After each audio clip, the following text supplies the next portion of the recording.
व्हायला पाहिजे, आमचं सुद्धा उद्योग व्हायला पाहिजे, आमच्याकडे लोक कामाला पाहिजे, तर आम्ही कुठेतरी लेवल आता पद्धत राहिलेली आहे. आणि अशा पद्धतीचं काम ही तरुण मंडळी आहे. महाराष्ट्र सरकार केंद्र सरकारने तरुणांना जे आपले सवलती आहेत आदिवासींच्या दृष्टी एसटीच्या या सवलती नोकऱ्याच्या ज्या बंद केलेल्या आहेत, शिक्षण सुद्धा बंद केलेले आहे. याच्यासाठी आंदोलन करणाऱ्यांच्या हात धरत या किरण सारखे पत्रकारांचे हे काही नाही, लेक्चर मस्त तिथं भाषण करतात, सर्व करतात. अरे मला इथे कृतीची गरज पाहिजे. जोपर्यंत कृती होत नाहीये, तरुणांना हजारो तरुणांना तरुणांना आम्ही एकत्र घेत नाहीये, तोपर्यंत कृतीचं आंदोलन करा, समाज जागृती करा. आग लावायला तुम्ही आहेत आणि त्यावेळेला समाजाचं भलं होईल, आदिवासींचं भलं होईल.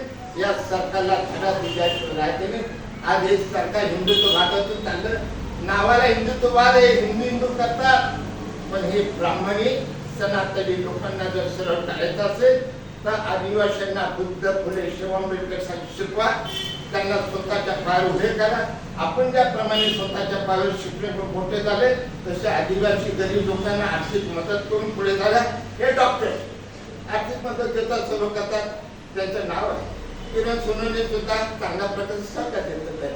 अशा कार्यक्रमातून आपल्याला मोठं होणं कसं म्हणजे स्वतःच्या पायावर उभे करण्यासाठी तर उलट केल्याशिवाय आपली प्रगती होऊ शकत नाहीये. मी आज भाषण मला येत नाहीये, मला कामं करता येतात आणि अशा पद्धतीचे जे मुद्दे मांडलेले त्याच्यावर किरण पासून तर साहित्यिक कोण आहे, जाधव साहेबांचं वक्तृत्व चांगलं आहे, त्याच्यावर लक्ष देऊन आंदोलन करण्याची शक्ती तयार करावा.